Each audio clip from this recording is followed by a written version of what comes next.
Sonko il fera pas le poids parce que François Fillon boo xoolee mooy ki nga xamante ne moo waroon gagner élection yi fii en France parce que population bi yëpp ci moom la ñu nekkoon te population française dañuy segg li Omar di wax mooy son bi ma njëkk a dugal mooy est-ce que bu ndox mi ñëwee waruñoo segg salte bi teg ko fële naan ndox mu set mi moo gën ñu jël lu set leex lu salte yëpp boole ko naan loolu mooy dañuy toog rek lu ñu indi rek ñu ne xam nga aussi tamit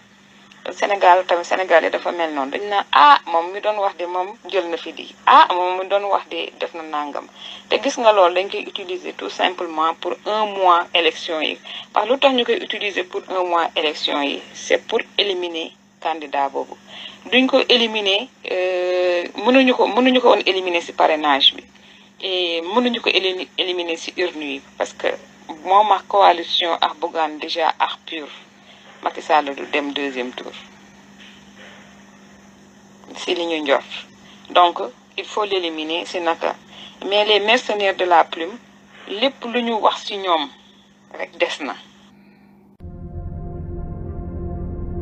ñu ngi leen di nuyu di leen jaajëfal yéen ñi nga xamante ne ni yéen ay suivre chaîne bi di Xalaat TV ñu leen di dalalaat ci seen nouvelle vidéo audio bi nga xamante ni dégg ngeen ko ki ko def mooy Thérèse Faye bu APR ci biir vocal bi mi ngi expliquer stratégie bi Macky Sall teg ngir détruire yenn opposants yi nga xamante ne nii mënuñu leen woon éliminer ci li nga xamante ne nii mooy parrainage bi mu nekk deal bu ñu teg en complicité avec ay mercenaires de la plume maanaam yenn patron de presse yi nekk fii ci Sénégal. loolu moo tax tey ñuy wax ci média yooyu noonu ak yooyu patron de presse yi nga xamante ne nii jamono ji ñi ngi def lépp pour yàq der wala jaxase sénégalais yi ak yenn opposants yi ba décourager leen ngir ñu bañ a dem vote ji lu yàggul dara créé nañ ay lettres ay fausses lettres yoo xamante ni dañu ne ay francs-maçons ñooy soutenir yenn ci opposants yi ki ci cité woon mooy Bougane Gueye Dany ak Ousmane Sonko defoon nañ ci ab vidéo expliquer leen que yooyu yëpp du dëgg ay manigances yu ñu defoon te ci vidéo boobu noonu expliquer na leen am na yeneen yu ñu nar yeneen manigances yu ñu nar ngir lan jaxase sénégalais yi ak ñenn ci opposants yi tey ñi ngi ci seen logique bi maanaam ñi ngi wéy di amal li nga xamante ni moom lañ bëgg mais li ci gën a garaaw mooy loolu lépp dañ koy def ànd ceeg ay patron de presse waxoon naa ko sànq yoo xamante ne nii lenn rek moo leen ñor mooy seeni propre intérêt looloo tax tey ñuy artu sénégalais yi ci ñu def attention ci yenn groupe de presse yi yenn médias yi nga xamante ne nii jamono ji ñi ngi ci propagande bu métti lëkkaloo nag ngir lan dimbali Macky Sall ci mission bi mu am muy yàq deru yenn opposants yi ba décourager yenn sénégalais yi nga xamante ni commencé woon nañ am yaakaar ci alternance bu bees. bu ngeen jëlee journal quotidien bi nga xam ne nii Madiambal Diagne moo ko moom groupe de presse GFM muy l'Observateur RFM ak TFM bi nga xam ne Youssou Ndour mooy borom ak site bii di Yérim Post bi nga xam ne Cheikh Yérim Seck moo ko moom dañu jël décision veillu élection yi di publier ay informations yi nga xamante ni wérul ci ay candidats yu ne ci opposition bi comme ni ma ko waxee woon ngir décourager yenn sénégalais yi ñu bañ a dem vote ji te jamono jooju ñoom seeni militants dañuy dem vote ji loolu war a tax Macky Sall gagne élection yi au premier tour. tey patron de presse yooyu noonu dañu am ay intérêt ci li nga xamante ni mooy nguur gi fi ne te daanu Macky Sall bu ñàkkee élection yi du leen arrangé ñoom looloo tax ñuy def propagande di jox ay ndigal li nga xamante ni mooy seeni journaliste ngir Macky Sall eggali yéene bi maanaam lépp lu mu nar digganteem ak yenn opposants yi.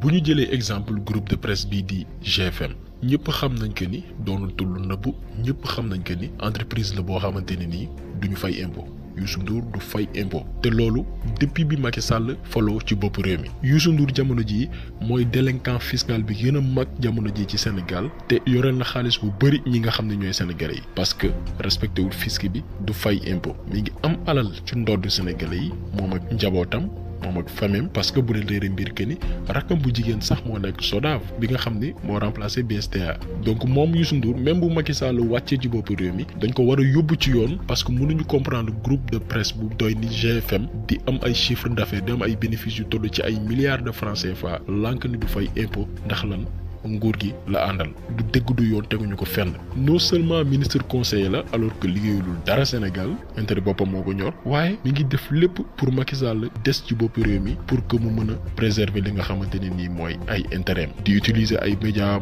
di def propagande di jéem a xeex opposition bi pour gën a may doole ki nga xam ne mooy Macky Sall preuve bi mooy journalam bii de l'Observateur moom moo titré woon à la une affaire Tullow Oil bi nga xamante nii moom lañ doon wax que ni dafa jox lu ëpp téeméeri millions ki nga xam ne mooy Ousmane Sonko alors que information boobu journaliste biñ ne sax moo ko bind existé wul kenn mënu koo teg bët kenn xamul sax mooy kan benn tur la boo xamante ne nii ñoom ñoo ko créé demande benn site ghanéen mu publier contribution wu ki ñu ne moo bind article bi après journaux sénégalais yi nga xam ne ni ay complices lañ l'Observateur bokk ci utiliser article boobu relayer ko bu ko defee information bi gars yi jël ko def ko revue de presse sénégalais yi dégg ko ñi nga xam ne nag comprendre uñ jàpp ni politiciens yëpp a yem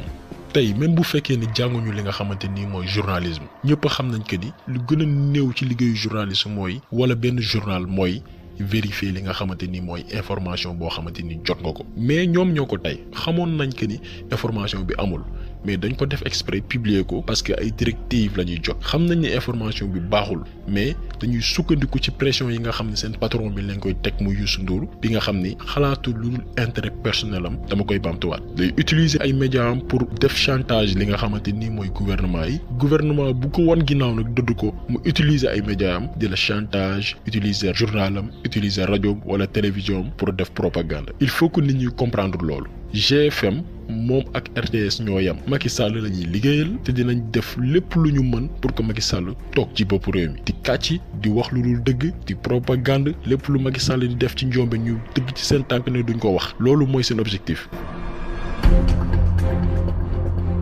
mu am tamit blog bi di Yerim Post comme ni ngeen ko xamee Yerim Post ki ko moom mooy Cheikh Yérim Seck Cheikh Yérim Seck di nit koo xamante ni durant carrière am bépp dafa am alal ci ay deal yoo xamante ni da ko doon def ak ay chef d'état africain jamono yi mu nekkee Jeune Afrique nit ñi xamul mooy Cheikh Yérim Seck jamono gi mu nekkee Jeune Afrique bi mu doon liggéeyee foofu noonu da doon def ay promotion wu certains chefs d'état maanaam di leen defal ay articles sur mesure wala des interviews sur mesure wala sax ay portraits sur mesure arrangé ak chef d'état africain yooyu noonu nga xam ni en retour dañ koy fay ay millions yu dul jeex sans même que Jeune Afrique xam ko loolu moo tax Cheikh Yérim Seck nekk milliardaire alors que ni jàngul sax journalisme Cheikh Yérim Seck mosuñu ko former ci benn école de journalisme bi fii ci Sénégal mosuñu ko former feneen ci bitim réew jamono ji mooy dunguru mooy suq ki nga xam ni mooy Marième Faye Sall te mi ngi jot ay financement yu dul jeex jugee ci nguur gi pour lan ndax sénégalais yi di diffuser ay information yoo xam ni dëgguwul ci blogam bii di Yerim Post il faut que nit ñi def très attention ci nit kooku noonu parce que non seulement mercenaire la mais tamit amatul benn crédibilité ci li nga xamante ni mooy bëtu sénégalais yi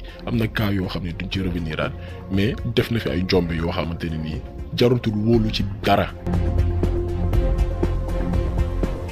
ñu jeexalee ko ak journal bii di quotidien ak seen patron bii di Madiambal Diagne comme Cheikh Yérim Seck rek bokk na ci ñi nga xamante ni fu ñu toog dañ naan ay journaliste lañ alors que ni jaaruñu ci benn école boo xamante ni formé na leen ci métier boobu noonu jànguñu éthique jànguñu déontologie jànguñu dara loo xamante ni valeur la jëm ci métier bi nga xam ne mooy journalisme li nit ñi war a xam mooy Madiambal Diagne politique la commencé woon avant muy dugg ci li nga xamante ni mooy milieu média bokk na ci ñi yoo xamante ni dañuy utiliser seen journal di jaay ay article par exemple bu fekkee da nga nekk politicien bëgg promo da ngay fay Madiambal Diagne pour que mu defal la papier taggal la say maam bu fekkee ni tamit da nga bëgg yàq nit maanaam yàq image yu benn nit benn politicien par exemple da nga koy fay pour que mu jàllale information yooyu nga xam ni moom nga bëgg a jàllale ci jeex deru nit mu jàllale ko ci journalam Madiambal Diagne yàq na dundu doomu aadama yu bëri à cause chantage yi nga xam ne moom la daan def di woy ba léegi di ko def ak information yi nga xam ne ni dëgguwul yi nga xam ni moom lay jàllale ci journalam mooy genre patron de presse yi nga xam ne nii bés bu yàlla sàkk ñi ngi wër ci bureau politicien yi ngir laaj xaalis lu yàggul dara dégg ngeen fi problème bi mu amoon ak Pierre Goudiaby Atepa architecte bi di fàttali jamono yi Madiambal Diagne daan jaar bureau di ñaan li nga xamante ne nii mooy xaru tabaski ay nit yu tekkiwul dara la ñoo xamante ne nii dañuy sukkandiku seen journal ngir yàq nit wala di def naka sulul noonu. ci jamonoy nguuru Ablaye Wade Madiambal Diagne moo nekkoon mercenaire Karim Wade doon ko jox alal ju bëri ngir mu noppi ci yenn dossiers yi ba pare faire en sorte que yenn sénégalais yi am benn cofeel yi jëmale ci li nga xamante ni mooy Karim Wade mu jaarale ko ci journal bii di quotidien bu ngeen fàttaliko journal quotidien moo nekkoon suba ngoon guddeeg bëccëg te doon tagg ki nga xam ne mooy Karim Wade bi nguuru Ablaye Wade jeexee mu daanu mu daw ci Macky Sall bi nga xam ne jamono ji mooy alimenter journalam bii di quotidien moo tax jamono gi mi ngi mel ni dëmm buy jëfru fas yéene yàq lépp loo xamante ni wala képp koo xamante ni mën nga jural jafe-jafe ki nga xam ne mooy Macky Sall ay nit yu tekkiwul dara la ñoo xamante ni amuñu crédibilité amuñu kersa amuñu jom lenn rek moo leen soxal mooy xaalis alalu àdduna te pare nañ pour jaay seen ngor ngir lan teranga àdduna. donc ci tënk rek groupe Futurs Médias Observateur RFM ak TFM bi nga xam ne Youssou Ndour moo ko moom Yérim Post bu Cheikh Yérim Seck journal quotidien bu Madiambal Diagne ay média la ñoo xam ne foog nit ñi def attention ci ñoom rawatina élection yi nga xam ne moom lañ jublu parce que Macky Sall la ñuy liggéeyal bu ñu yemoon rek ci taggal Macky Sall ay maamam di ko xalamal mu neex waaye dañu taxaw fas yéene taxaw temm yàq détruire képp koo xamante nii jàmmaarloo nga ak régime bi fi nekk donc foog nit ñi conscient ci loolu fexe moytu leen. donc vidéo bi tey loolu la woon te yaakaar naa ni jëlee ngeen ci lu bari ñu ngi leen di gërëm di leen jaajëfal di leen jox dig daje beneen yoon ak beneen vidéo jaa ngeen jëf.